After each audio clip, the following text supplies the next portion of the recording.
So this is the next thing I want to deal with, and that's tire rub. And what we've got here is, these are 15-inch tires, are pretty good size. We're getting rub on both sides in this wheel well, so I'm going to show you.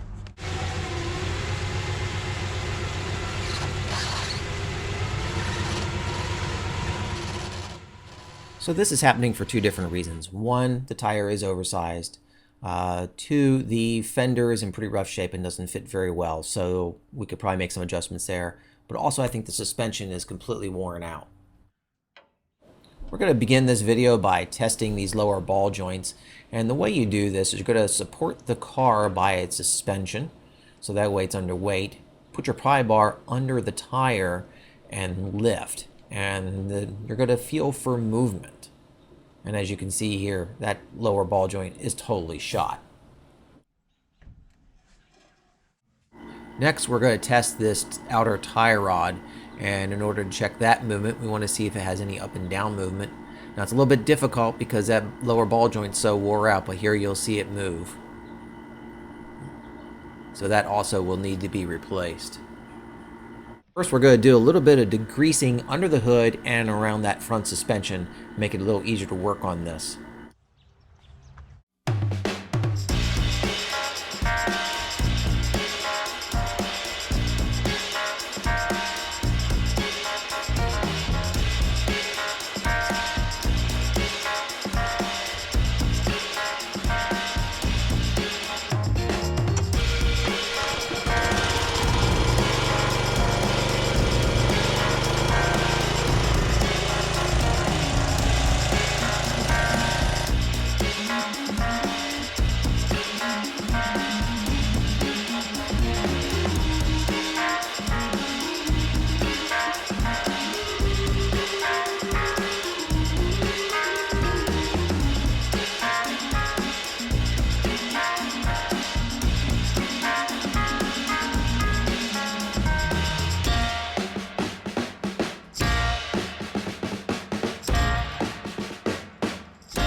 So let's get started on this front suspension. Now, let's talk a little bit about how I have things set up. Now, of course, I'm working off of my lift, so it's going to be a little bit different. If you were doing this on the ground, which you certainly can do, you're going to probably be using jack stands under the subframe. Here, because I'm on the lift, I kind of had to get a little bit creative because it's got that big open center. But what I wanted to do is to have this up high enough and have it properly supported under that subframe so that way I can do full suspension travel and have plenty of room to work. Now, if you were removing the whole lower control arm, then you're definitely going to need that kind of space. But in this case, we're going to end up doing it on the car. We'll have to remove some of the brake parts here in order to do what we need to do. But the first thing I want to really do is work on that upper control arm, because I think that is our biggest problem with that tire rub. I think those upper bushings are wore out, and it's allowing that to sit farther back in that fender well. After removing the cotter pin, then you're going to break that top nut loose. I'm not going to take it all the way out. I want to keep it part way in there so that when I hit it with the ball joint separator, it doesn't come flying apart. Now, this isn't going to be so much of a problem. This would be more of an issue if you're doing the lower ball joint with that spring in place.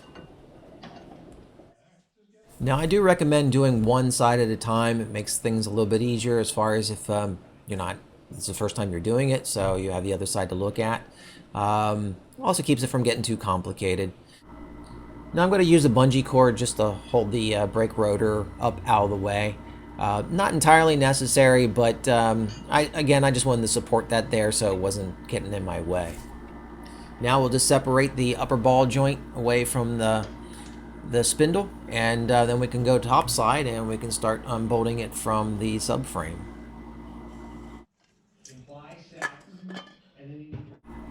A lot of times you can't get a socket wrench and a breaker bar into this space, so a lot of times I just find one of my larger wrenches and give it a couple good whacks with a hammer.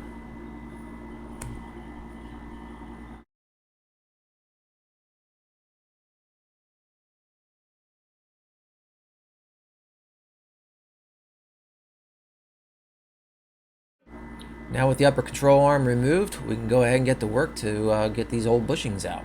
One of the methods that I typically use is I will actually get the rubber out of the way first to make it a little bit easier. And the way I do that is simply just use an old drill bit and just keep reaming out that rubber. After that, then I will use an air chisel and knock the rest of the bushing out. Now I don't have on video removing the upper ball joint from this control arm. It's simply 4 rivets, so you simply just grind the heads off of them and use a punch to knock them back through.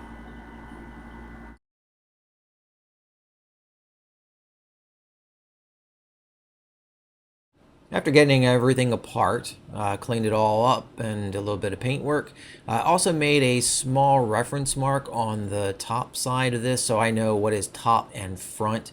Some units that makes a difference. This one here, it wouldn't make a difference, but I wanted to keep it all in the same orientation. Now to assemble this, you're going to end up using a press, and what I do is I loosely put it together to start, and then we'll sit it in the press. Now I have a metal cup there at the bottom that's going to support that the lower control arm, and then we're going to go ahead and just basically put a little bit of pressure on here, because the next step I need to do is I have a piece of iron that I cut to fit in between the ends of this control arm, and that is so you do not deform this control arm when you're pushing those bushings in. So we'll do the top one here first, and then we'll be able to flip it around and do the opposite side the exact same way.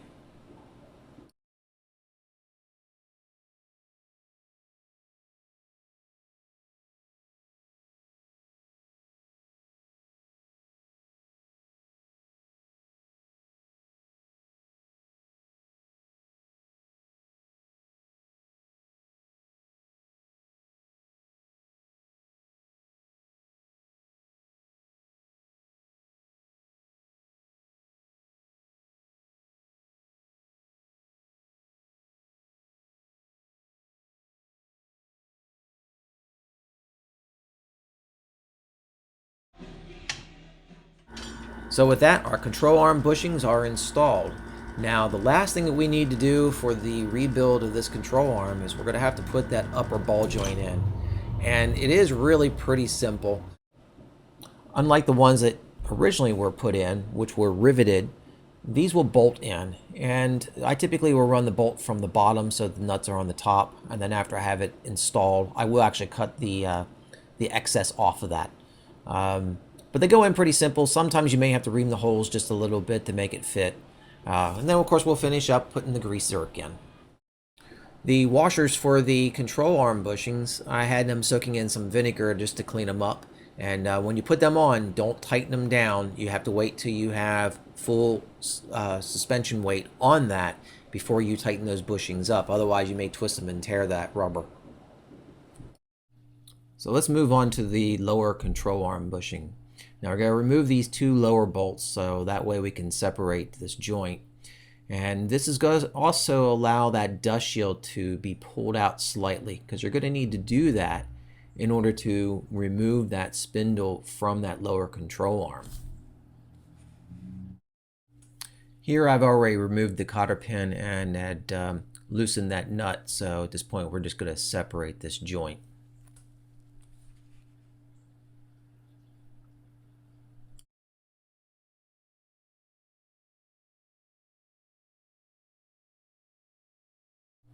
This ball joint separator, you can do this while it's on the car. Otherwise, we would have removed the control arm and used the press to pull this.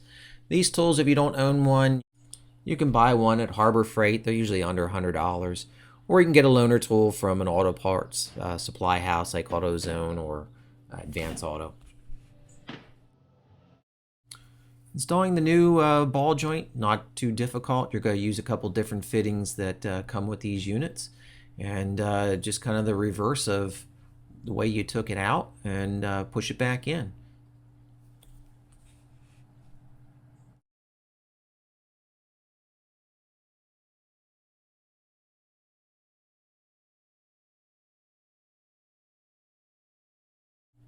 So installing the dust cap, this probably isn't the best way to do it, but I actually just used one of the fittings from the ball joint tool and hammer and tapped it back over top of the new ball joint. Reassembly is just the reverse of the way we took it apart. So we'll reattach the spindle, torque it to spec, add the cotter pin, then add the grease zerk, and we'll go ahead and grease this new ball joint up as well.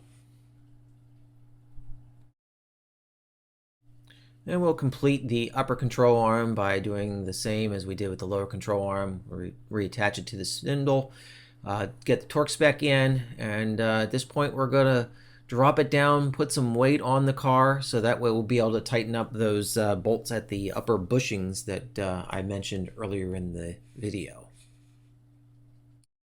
That's going to wrap up the suspension video. Next time we're going to get rid of this single exhaust, and we're going to go for some headers. And if you haven't already subscribed, make sure you do. Hit the notification bell, drop a comment and a like if you like this video, and we'll see you next time.